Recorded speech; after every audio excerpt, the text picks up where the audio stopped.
బులెటిన్లో breaking news చూస్తున్నాం. ఇటు స్వామి పరిపూర్ణానంద నగర బహిష్కరణపై దాఖలు చేసిన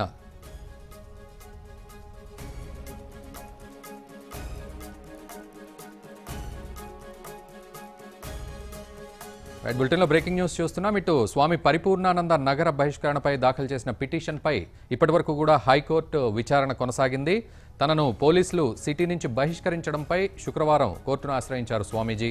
ఈ పిటిషన్ను విచారణకు స్వీకరించిన హైకోర్టు ఇటు ఇరుపక్షాల వాదనలు కూడా ఇప్పటివరకు వింది. అయితే తీర్పును రేపటికి వాయిదా వేసినట్లుగా మనం బులెటిన్లో బ్రేకింగ్ న్యూస్ చూస్తున్నాం.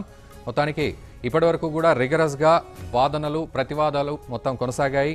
అయితే దీంట్లో ప్రతివాదిగా హైదరాబాద్ పోలీస్ కమిషనర్ని పెట్టడం జరిగింది. మరోవైపు మాజీ అడ్వకేట్ జనరల్ ప్రకాష్ రెడ్డి ఇటు పరిపూర్ణానంద స్వామి తరపున తన వాదనలు వినిపించారు. అయితే తీర్పు కోర్టు రేపటికి వాయిదా వేసినట్లుగా మనం బులెటిన్లో బ్రేకింగ్ న్యూస్ చూస్తున్నాం.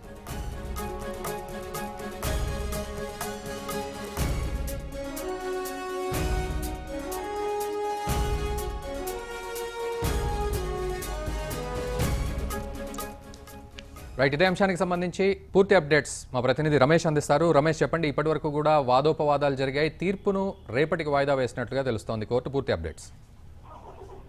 రఘు, కోర్టును ఆశ్రయించిన స్వామి పరిపూర్ణంద తనపై విధించిన హైదరాబాద్ నగర బహిష్కరణ ఉత్తర్వులు కొట్టివేసేయాలని చెప్పి ఆదేశాలను ఇవ్వాలని చెప్పి విజ్ఞప్తి కోసం అయితే శుక్రవారం రోజు హైకోర్టుకు పిటిషన్ దాఖలు చేశారు. అయితే అదే ఈ రోజు వాదనలు విన్న హైకోర్టు ఇటు ప్రభుత్వం నుంచి ఇటు స్వామి పరిపూర్ణానంద నుంచి వాదనలు ప్రతివాదనలు విన్న తర్వాత పూర్తి స్థాయిగా పరిశీలించి రేపటికి తీర్పు వెల్లడించే అవకాశం ఉన్నట్టు తెలుస్తుంది.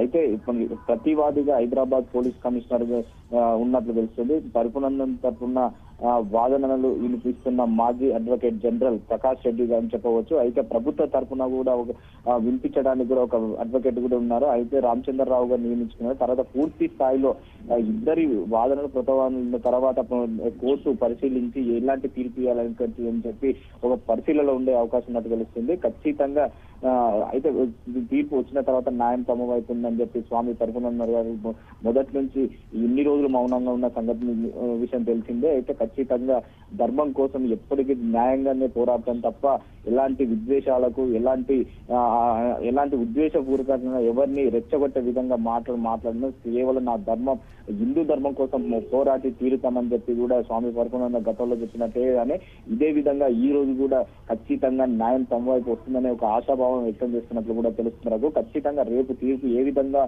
వెల్లడించే అవకాశం ఉన్నట్లు కూడా రమేష్, మరోవైపు అంటే రేపు తీర్పు ఎన్ని గంటలకల్లా వచ్చే అవకాశం కనబడుతున్నట్లుగా తెలుస్తోంది. రఘు, రేపు దాదాపు 10 గంటల తర్వాత తీర్పు విచారణ పూర్తిగా పరిశీలించిన తర్వాత విచారణ వెల్లడించే అవకాశం ఉన్నట్టు తెలుస్తుంది. ఖచ్చితంగా రేపు మార్నింగ్ ఫస్ట్ అవర్స్ లోనే తీర్పు వెల్లడించే అవకాశం ఉంది. అయితే ఈ ఉత్కంఠ కూడా ఒక తెర పడే అవకాశం ఉన్నట్లు కూడా తెలుస్తుంది. Raghu, thank you very much Ramesh.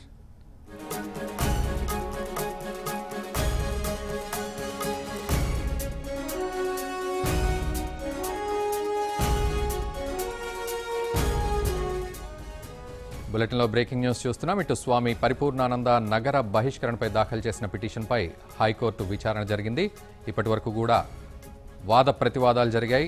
అయితే తనను పోలీసులు సిటీ నుంచి బహిష్కరించడంపై శుక్రవారం స్వామి పరిపూర్ణానంద హైకోర్టును ఆశ్రయించారు. ఈ పిటిషన్ను హైకోర్టు విచారణకు స్వీకరించింది. ఆ తర్వాత ఇప్పటి వరకు కూడా ఇరుపక్షాల వాదనలు విన్నది హైకోర్టు. మరోవైపు దీంతో కోర్టు ఏం చెప్తుందా అనే దానిపై పూర్తిగా సర్వత్రా ఉత్కంఠ నెలకొంది. అయితే కోర్టు తీర్పు రేపటికి వాయిదా పడింది.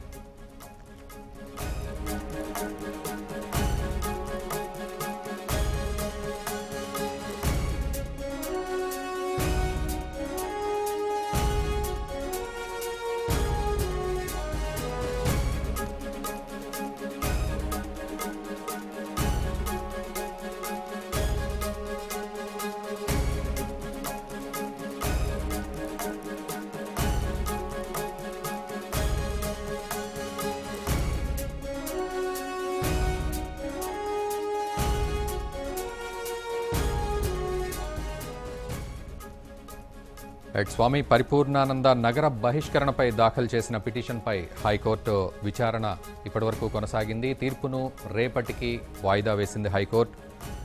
స్వామి పరిపూర్ణానందను పోలీసులు సిటీ నుంచి బహిష్కరించడంపై శుక్రవారం కోర్టును ఆశ్రయించారు.